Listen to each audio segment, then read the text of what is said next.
Okay, good. No, that was easier than I expected. Goodness me. Okay. Alright, session 10, transformers.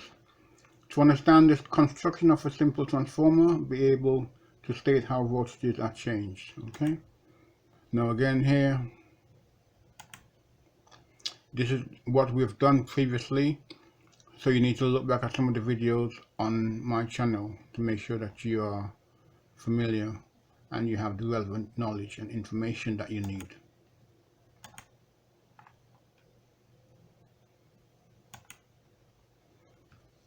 Now, transformers. A transformer is a device that converts alternating voltage at one level to an alternating voltage at a higher or lower level. And here we have a diagram of a laminated sheet that goes to make up a transformer. Okay, and this is just a simple diagram. Here, this is a step-down transformer. We know that because there are more windings on the primary than there is on the secondary. Okay.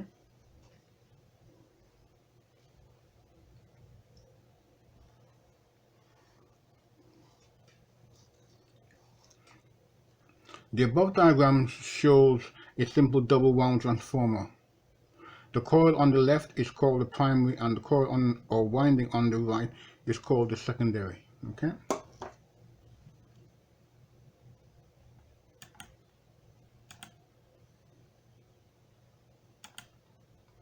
Now, double wound transformer.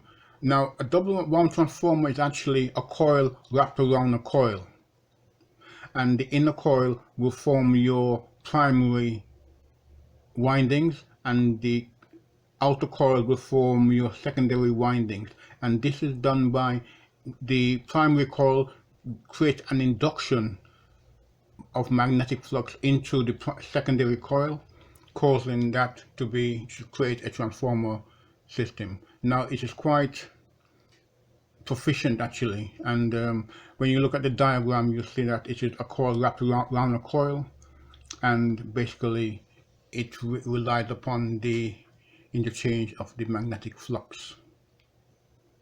Most double wound transformers look slightly different in that the two windings, primary and secondary, will be on the same leg of the core. This helps reduce losses. Okay. Then remember the core, your main structure of your transformer will be laminated and held together. The idea here is to make sure that you reduce eddy currents and reduce the heating effect wherever possible.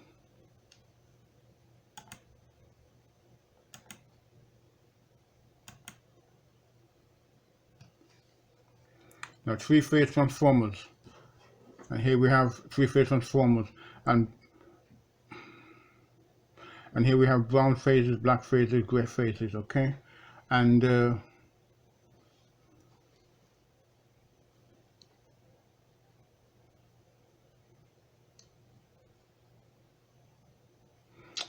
one is called your shell type transformer and one is the core type transformer. In a three-phase transformer, the transformer is slightly different. There are a series of three windings on the primary and secondary. The windings on a transformer are sandwiched or wound on top of each other to help the distribution of magnetic flux. Okay.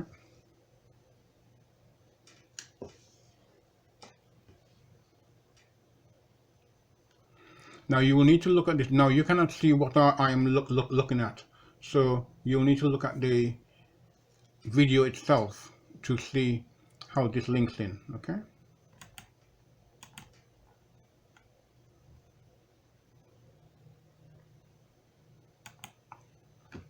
Three-phase supply. Okay. In a three-phase supply, there are effectively three supplies all rising and falling at the same time. Okay. Brown, black, gray, and here's your sinusoidal waveform of your three-phase supply. Okay, the secondary windings can differentiate between varying magnetic fields because each produces a particular phase, and these are at a maximum and minimum at different times. And don't forget they are 120 degrees out of phase, okay, with each other.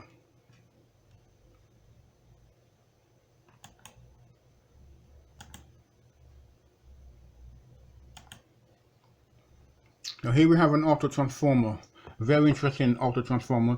You have one coil, one core, soft iron core, and you have around that soft iron core you have coils of cable wrapped around, and you have your input at one end, and you have your positive input at one end and negative input, of course, at the other end.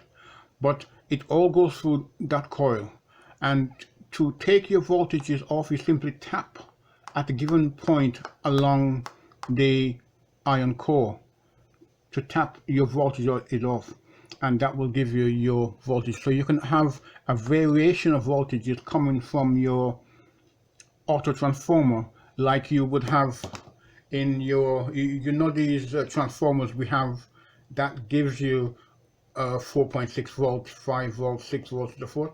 That is what you can have in effect with your auto transformer. Okay.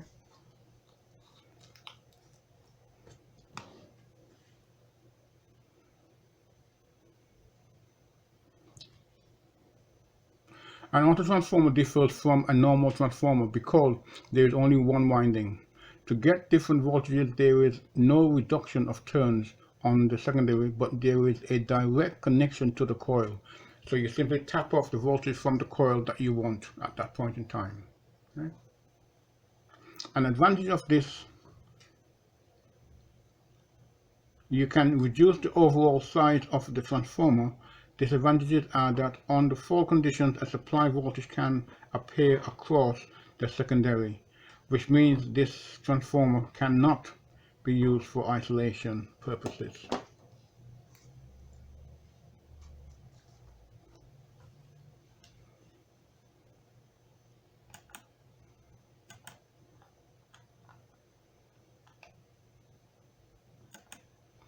Instrument transformers, okay?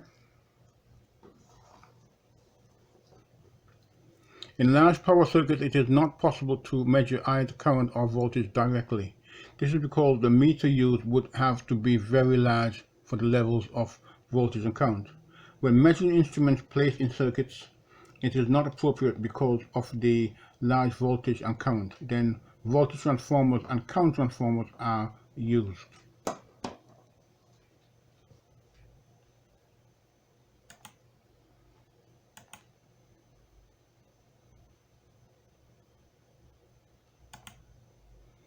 And here we are with the voltage transformer, VT. The voltage transformer's primary side is rated at the supply voltage. The secondary side is rated at 110 volts. This is a step down transformer, okay? So the output here will be 110 volts.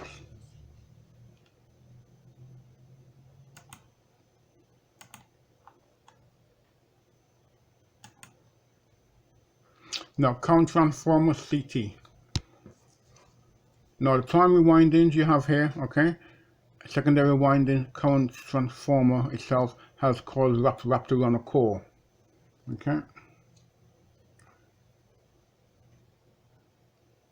And you can see your ammeter being connected here. This type of transformer uses the supply conductor as the primary winding. The current transformer takes the magnetic field from the conductor.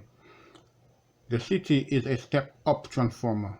The ammeter is connected across the secondary of the transformer. The normal rating of the secondary is approximately 5 amps.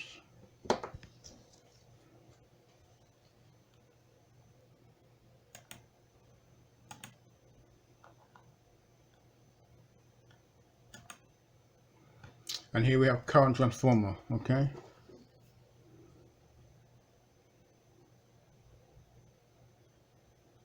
Now, this diagram shows how the CT would be connected into a circuit.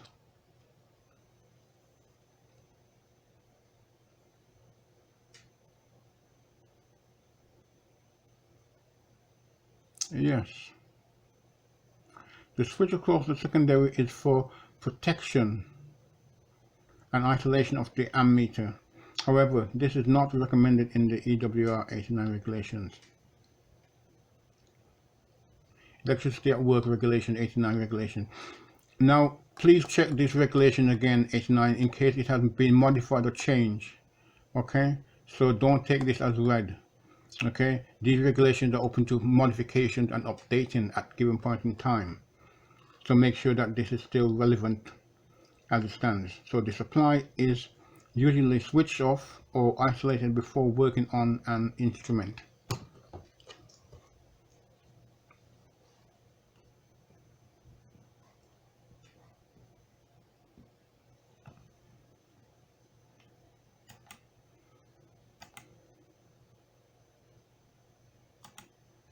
Air-cooled transformers. Interesting. The simplest kind of cooling available is air, called air is free. Okay, there are two types of air cooling. These are natural air and forced air.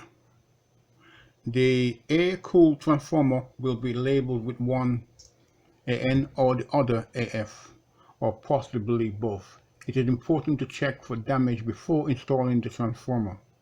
This type of transformer must be installed indoors and surrounded by an earthed metal case or enclosure. If the transformer has been stood for some time, it is necessary to carry out an insulation resistance test. Don't just go out and connect it up back or put load onto it. You need to make sure that it is safe to use at all times. And that is your job. Check, check, check, and check again. Okay. Oil-cooled transformer. Now with oil-cooled transformers, we have to consider the cooling of the transformer and the cooling of the oil itself.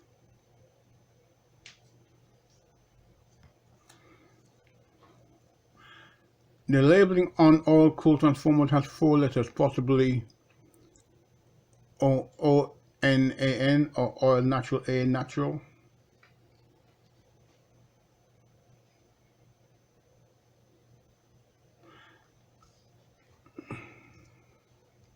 The first 2 letters describe the removal of the heat from the transformer.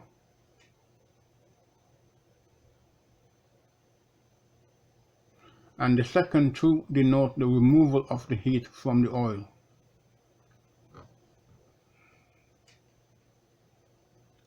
When installing oil-cooled transformers, there needs to be a means of containing the oil and a means of containing the oil should it leak. Okay. And what I've done here, I'm hoping that I can see it. Can I see it? Am I still? One second. Let me see if I've got what I have in mind. 1 second. You are seeing me. Go to here. Okay. Yes, I've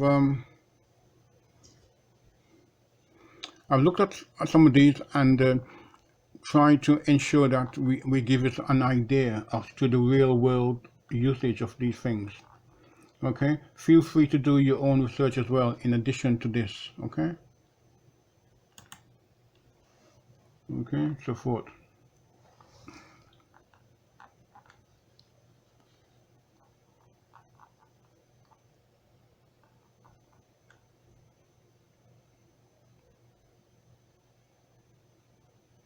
Now remember that heat rises, so as you create a system, you will create veins on the transformer which the oil passes through and is cooled, and the heat goes to the air.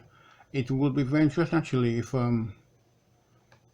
we can actually capture that heat some way and use it. Again, with all this environmentally friendly approach in regards to the environment. Okay, I hope you found this useful. And you can look at this on the web. Okay, but that will be it from me for now. Thank you. Okay, have a good day. Bye bye.